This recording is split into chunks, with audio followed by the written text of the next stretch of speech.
Good evening and welcome once again to the Tzemach Bible Institute program.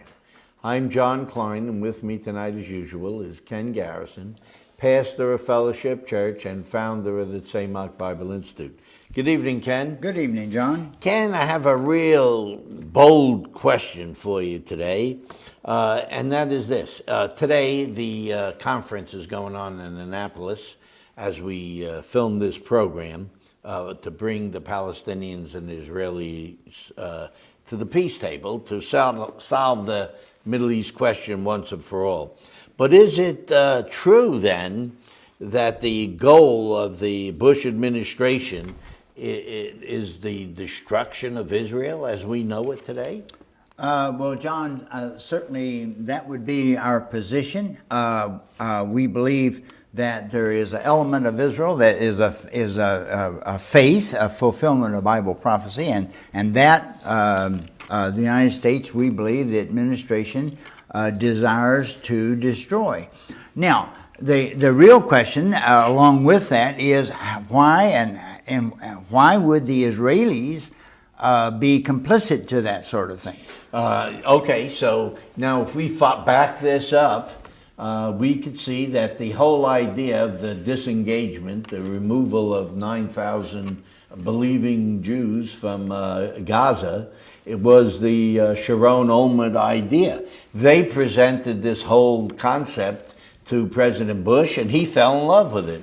So every leader here is complicit in this madness that can only lead to pain and suffering for Israel, and if God don't intervene, the destruction of Israel. So we are maintaining, therefore, that the goal of our administration, the U.S. administration, in this conference will result in the undermining of the security of the state of Israel and leading to its destruction as we know it, and that the Israeli leadership is complicit with that. Wholeheartedly for it. That's it. Now, we're going to develop that theme today, and so I believe this is a very, very important subject because the consequences, not only to Israel, but to the United States and indeed to the whole world, is enormous. So we want to really challenge you to stay with us and look at our presentation tonight. Now, we're going to look first at what we'll call the stated objective of this conference that John mentioned, that's now ongoing, or today has been initiated in Annapolis, Maryland, at the Naval Academy.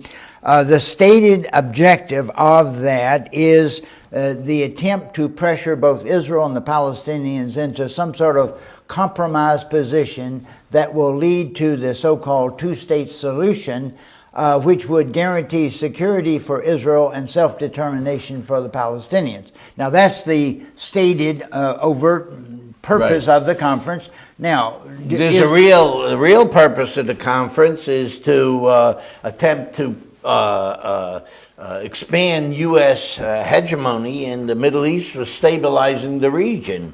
They want to unite. Remember, there's two main groups of Muslims here. About 90% of the world's Muslims are Sunni and about 10% are Shiite. The Iranians are Shiites. So the attempt here is to unite the Sunni opposition leaders, the leaders to be in opposition to the rapidly expanding Iranian influence in the Middle East. All right, let's look at that just for a moment. What if the Iranians continue their development of influence and strength, and specifically through the development of nuclear weapons, what impact will that have on the whole Middle East, the supply of oil and whatever? Okay, so that's America's primary goal, and we all want that as Americans, or the West, the whole West wants the supply of oil to flow freely. It's crucial for continued the economy prosperity and the good life that the West is experiencing. Oil is crucial to that now, so we are trying to placate Saudi Arabia into going along with everything, with the threat of Iran being... So do you actually believe that, let's say that the Iranians came to a position of absolute dominance in the whole Muslim world? Do you actually think they would try to cripple our economy? Oh, there's no doubt about it. There's no doubt about it. In fact, their idea of prophecy is to, which they copied from the Christian model, is to bring about the end times, forcing some sort of real Holocaust here. And so they would force, they would just stop the flow of oil in some manner and force the West to kowtow to whatever their intentions are. And we know their intentions are not good for our way of life. Okay, so then the only way to entice the Sunni leadership that you mentioned, there's only one... Israel's the chip. The only chip that you can spin there is the sovereignty of Israel, because the Muslim world is a charade. It's a lie that they want to help the Palestinians, because they could have done something since 1947 to since 1967. They've really done nothing. Okay, let's visit this issue again. Then, why would the Israeli leadership move along? And you said you believe that actually it was initiated by Mr. Sharon and Mr. Olmert, and our administration simply bought into the deal. Yes. Okay. So let's look at that. Why would they? Well, okay, because they're not men of faith.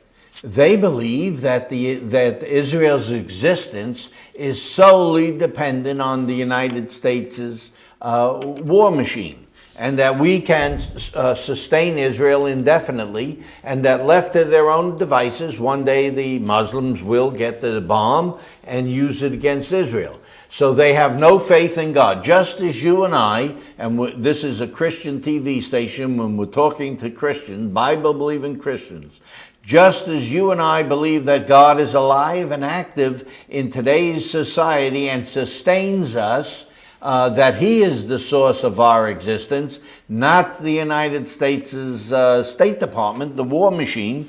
The secular Israeli government believes that it is the United States is their God, that the military power of the United States sustains them, and therefore they're looking to cut a deal to trade their inheritance for United States backing. And they convinced George Bush of this idea. Okay. And this is going to backfire and cause just exactly the opposite effect. Okay. So if we conclude that it is the policy of the United States to actually undermine the actual security of the state of Israel by this two-state solution, how would we envision that? Well, First, let's assume that the Palestinian state came into existence with real definable borders. The IDF would be removed from those areas. What we talk about now as the Palestinian Authority would immediately be overrun by Hamas, just like happened in Gaza, 2 years ago, a year and a half ago. Right. As soon as Israeli forces was out, they overran them. The military equipment and intelligence that had been given to the Palestinians went immediately to Hamas. And so if that were the case, we have then Hezbollah on the northern border, Hamas in Gaza, and then Hamas in the heartland of Israel. And so Israel becomes utterly indefensible. Indefensible. Now, at the same time, now, if we consider the prophecy in this whole thing, then that gives us cause. I mean, we as believers take into consideration what God has to say on the matter, but the leaders of our government does not take that into consideration. They're making deals and their plans on what they would call the real world, a practical application of we need oil, supply and demand, and Israel's the price. and it'll work out. Well, and we get. I mean, I think as believers, we're kind of programmed to be suckers in a way for political leadership because they all voice their support of biblical principles and so on, and they're Christians or whatever they may confess. So you mean they confess one thing, but their actions show something else? But the truth of the matter is, they look at you and me as believers as absolute idiots, fools. Now here's an important fact. Under the previous administration, we had an attorney general that actually said stuff like that. She had us listed as a dangerous force, people of faith. Yeah, Christians. That's right. We don't believe that that's possible in the current administration, but nothing has changed. It's shielded a little better, but... All right, John, we're going to run out of time. So now we have set forth the premise that it is the policy of the United States government at this time, the so-called two-state solution, to undermine the very existence of the state of Israel in an effort to rally the Sunni opposition to the growing Iranian threat. Now, how could that be in the type of government that we have, John? Okay, well, what kind of government do we have? We have a government. Our forefathers left England, or supposedly left countries where a few ruled. They had kings or a few ruling families ruled and made all the decisions. And we wanted a government, as Abraham Lincoln said, of the people, by the people, and for the people.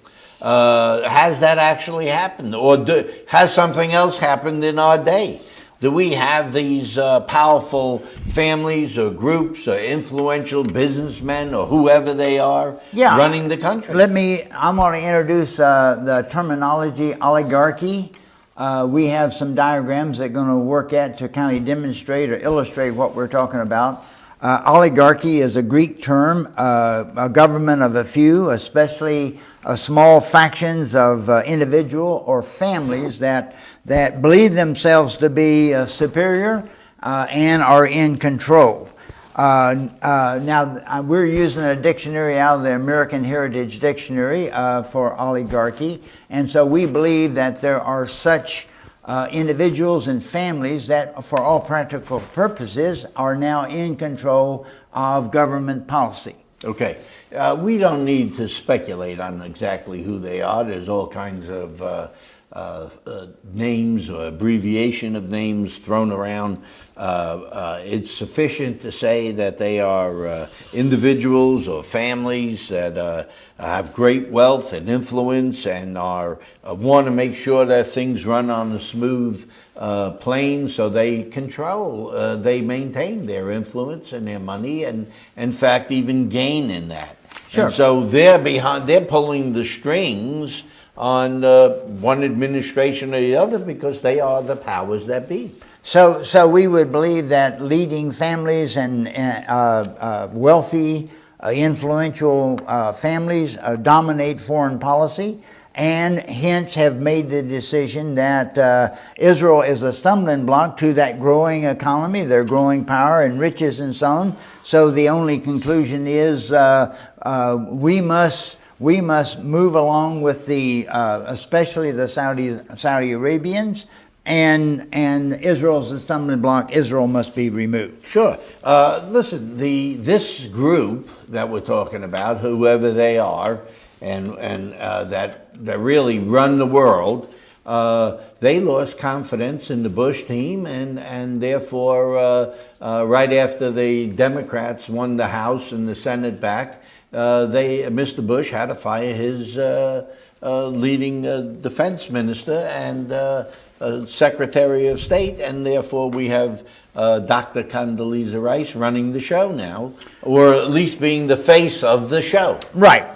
I think for all practical purposes, after the last election cycle, Mr. Bush was more or less sidelined. As you indicated, Mr. Gates replaced Mr. Rumsfeld immediately the next day. Mm-hmm. And now this conference has been initiated by Ms. Rice. Mr. Bush seems to be like a hubcap on the limousine at this thing, only showing up for photo ops. We believe that, again, getting back to the structure of government, that the oligarchy, whoever this collection of influential, rich families are, individuals and families, that they will basically control either a Republican or a Democratic management team. I like to speak of administrations as simply a management team. Right now we have a Republican management team, and we're going into an election cycle, and so that's going to be up for grabs now if we get either a Republican or a Democratic team. But from the standpoint of the oligarchy, it really won't matter, because as far as foreign policy is concerned, it's going to be determined. They're committed. You mean the Democratic team or the Republican team manage just, different economy and different things in the government, but the foreign policy is governed by a completely different force, and either team has to fit in to the middle of it? Well, John, let me make this statement, which I believe is absolutely true. The American public in general, and which is, by the way, according to our design of government, is reflected in the House of Representatives, and it was designed that way, is extremely pro-Israel. All right. And you don't think the Council on Foreign Relations or the Bilderbergers or any of these shadow organizations reflect the will of the people, but reflect the will of a few families? I think big money people. I think what we're talking about is, again, the oligarchy that dominates policy in that regard. That our founding fathers fled from in England. Effectively the same type of thing. Right. And so they control that policy, because for them it's a matter of expansion of markets, investments, growing economy, prosperity, and as long as they can deliver in that regard, they really, I think, don't really care if there is a Republican management team or a Democratic management team. In either case, their policy is going to stand. Now, the reason that I conclude that is because, again, if we look at the American public in general, they're extremely pro-Israel.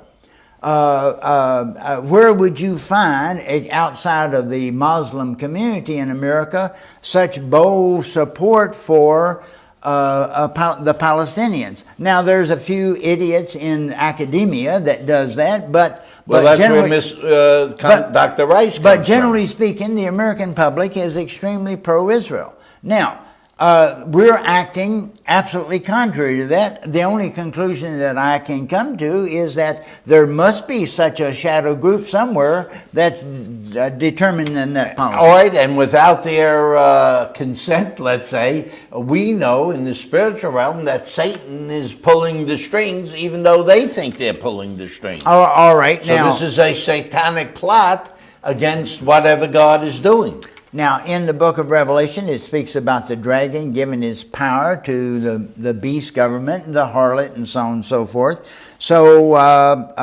now we get down to a spiritual level of this whole issue. And so, John, what do you think the satanic aspirations are concerning Jerusalem, Judea, and Samaria? What do you think? Okay, so, well, it's stated in the Bible. The enemy is working against what's happening there. Satan's stated goal is the destruction of whatever God is doing. God's in the redemption business, redeeming all things back to himself. Satan's personality is to kill, steal, and maim. And so this is what will be the end result of such policies of these. Okay, if Satan wants to destroy Jewish control of Jerusalem, Judea, Samaria, Jerusalem, most importantly, Judea, Samaria, under Jewish control, represents a buffer of this area. Now we're going to go biblically to discover why that would be the case. So we want to start with 2 Chronicles chapter 7. John, if you'll read a couple of verses there, God says something very deliberate concerning Jerusalem. Okay, now King Solomon just completed building the temple. And in verse 15, he says, God says, now my eyes shall be open and my ears attentive to the prayer offered in this place. For now I have chosen and consecrated this house, that my name may be there forever, and my eyes and my heart will be there perpetually. Now, some people might believe, well, that applied to Solomon, and that was true in that day, but it's a whole different thing now that Israel has been dispersed or whatever. Yet Jeremiah, talking about the time of the ingathering in the distant future from Jeremiah, speaks in the same vein, saying that Jerusalem would become the very throne of God. Right, Jeremiah 3:17. At that time they shall call Jerusalem the throne of the Lord, and all the nations will be gathered to it, to Jerusalem, for the name of the Lord, nor shall they walk any more after the stubbornness of their evil heart. So at that time, Jerusalem will be called the very throne of God. So they don't want it in Jewish hands because they don't want that, really. Satan doesn't want this. Satan. Now, that's a spiritual level. Right. Now the oligarchy and the various management team, Republican or Democrat, we're looking for prosperity and how to continue the prosperous life. The good life. Make Jerusalem just another city like Brussels. So it doesn't matter. But from a spiritual level, Satan sees something altogether. And the reason for this is because Jerusalem represents the base of God's intervention into the world. So if we see that God has a plan of intervention in the world, geographically speaking, it's going to be centered in this very area. Okay, so that's why this is so important to Jews and to every Bible-believing Christian, and in fact, then to every person in the world. John, what did Abraham call this place? All right. And Abraham called the name of that place, Mount Moriah, the Temple Mount, the Lord will provide, as is said in this day, in the mount of the Lord it will be provided. Now that word Yireh, Ken, we've gone over it many times on this program, will be to see. God's going to see from there and be seen from that spot. At this place, God will see. Jacob had a vision and a dream in the same spot, and he had a very specific name. In addition to the house of God, he called it, John, the... All right, how awesome is this place? Verse 17, chapter 28. This is none other than the house of God, and this is the gate of heaven. The gate of heaven. Now, what we're saying is here is the geographical base of godly intervention in the world. Later, God spoke to Jacob, and it says he went up from this place. Ezekiel saw the glory of God departing from Israel at the time of the dispersion, going up from this place.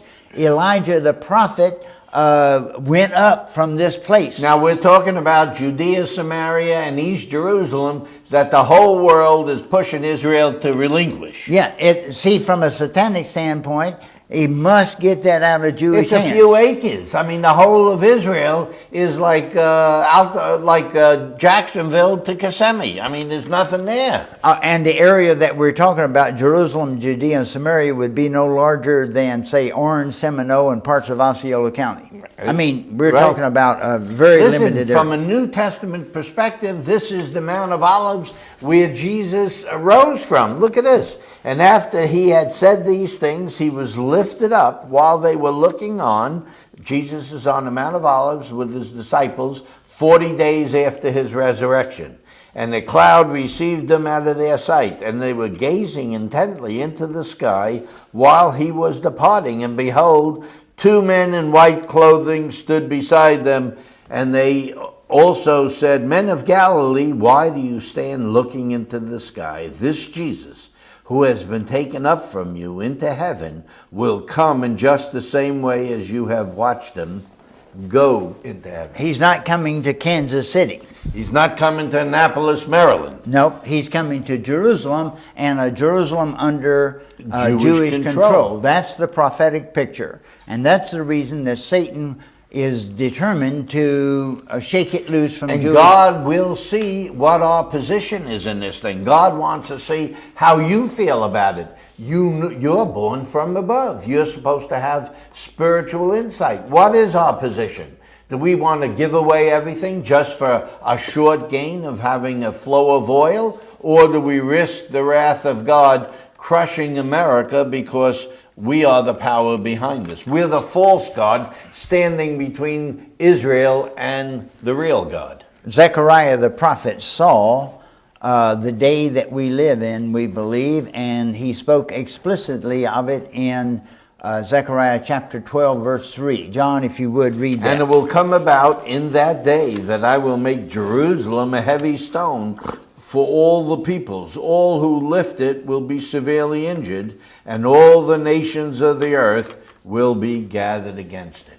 Now, Zechariah expands on that conflict recorded in chapter 14. I'm just going to read a few excerpts from that. Chapter 14, it says that God will gather all the nations against Jerusalem to battle. Then the Lord will go forth and fight against those nations as when he fights on a day of battle. In that day his feet will stand on the Mount of Olives. Then the Lord my God will come, and all of the holy ones with him, and the Lord will be king over all the earth. Now, we believe that we believe this pertains to Jesus returning, and with his holy ones, we're talking about believers, real believers, fighting against those nations. And verse 14, Ken, says Judah also will fight on that day. So we have Jesus, the real church, and the faithful in Israel fighting against those nations that have surrounded them. Which side do you want to be on? Let me summarize our challenge tonight. We on the very day, the very time that we're recording this program, the leaders of the Muslim nation, along with Israel and the United States, are meeting in Annapolis. The stated goal is to try to establish the so-called two-state solution. The real goal is the elimination of Israel as an independent nation as we know it. The formation of such a state will certainly make Israel indefensible. The reason for it is to try to gain a continuation of prosperity in this nation. The results of it is going to be godly judgment because God will judge those nations that come up against Israel, tries to undermine the very existence of Israel. The United States today is in the balance, just like the king of Babylon was in the balance and God found him wanting. We pray that the United States repents from this direction and is not found in that position. That's our program for tonight. Shalom.